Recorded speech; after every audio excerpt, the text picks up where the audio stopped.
Hey everyone, Aaron here. Welcome back to another anime review. Today we are looking at Sweetness and Lightning, Episode 2. Now, the one thing I'll say about the show right now is that I love how calm and collected the show is. Out of all the stuff you've seen this season, I guess, we have so many shows that are action-packed, full of drama, full of just constant in-your-face animations and crazy amounts of stuff that happens. Sweetness and Lightning is really doing a thing where it's just emotionally strong, it's emotionally calm. You can feel the drama here and there, and I love that. I think this show is really, really good, and so far I'm really enjoying it. So episode 2 leaves off where Kouhei is talking to Kotori about how they plan to actually, go all the time to a restaurant and stuff like that, but he's a little odd about it because first off, he's a teacher, and already, she's a student of his in particular. That to him is always kind of destroying this kind of weird bond between them. He doesn't really per se want to always be in her life because it's kind of weird. And as much as the young girl loves Kotori's care, he doesn't know how that's going to really be as a kind of reaction. I mean, even though they try to give him this cute, adorable face at one point to kind of convince him and con him into coming all the time, he's like, I don't know if I want to do this. So we actually have him, at home the next day making breakfast for his daughter. And one thing I love about this scene was that you could see that he really wants to put in effort. He really wants to try to make her food that she could eat rather than just being quick, edible stuff. He's making her breakfast. He made her lunch. That's really nice. I think that's something realistic in the sense that he wants to become a better dad in the sense of cooking for her at least. Now, the next day, well, not the next day, actually more so several hours later, we have Kouhei actually asking about, is it all right for him to actually go to, Kotori's house all the time, her restaurant more so? Is it okay to really be always around a specific student?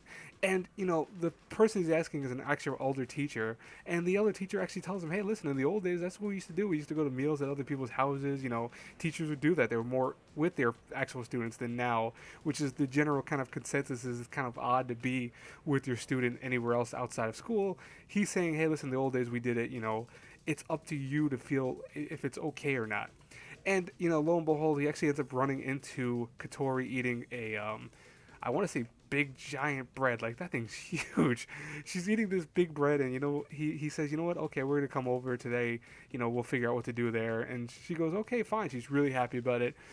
And this is where we actually start seeing some more development for our characters. We learned that the one reason why she's so eager for him to come over to help her cook is because she's afraid of kitchen knives.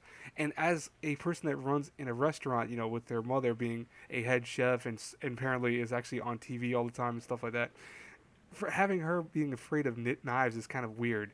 And so she really wants to get over that fear, but right now she can't do that. So she's glad to have Kouhei around so we can cut the vegetables and cut the food and stuff like that. She actually even says, I'll be the taste tester. I'm good at tasting things, and I can make sure that the right ingredients are put into things. You just do the manual labor.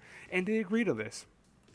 And lo and behold, they talk to one another, and bottom line, they realize, hey, we can do this. We can make this work. Let's try it. And the end result was so sweet, where you actually see I think her name's Tsurugi, actually loved the meal. She's so happy with it. She, see that cute face. Like, honestly, the characters in this anime are so cute. But honestly, overall, I dig this episode. It was great. This is not one of those shows that's going to be one of the best shows ever. It's not going to have that realm, but it's going to be one of those shows that I think will last with people that maybe are going through something similar in their lives, or just people that are looking for an emotional thrill ride of a calm level, because people think that emotion levels always have to be like ReZero, for example, where you have to be honestly non-stop in your face emotions here and there. It's okay to have a show like this where everything's just calm and collected. Those emotions hit more of a tone of, I want to say, you having to deal with something like this in real life, the real world tone. That's why I should put it. Anyways, guys and girls, I hope you liked the episode as well. Leave in the comments below what you thought of today's episode. As always, I'll try to have this out next week on the actual time. I will do that, but this week, expect all the uploads to be kind of late. This is how it works out. So I will talk to all you guys later. Have a great night. Bye-bye.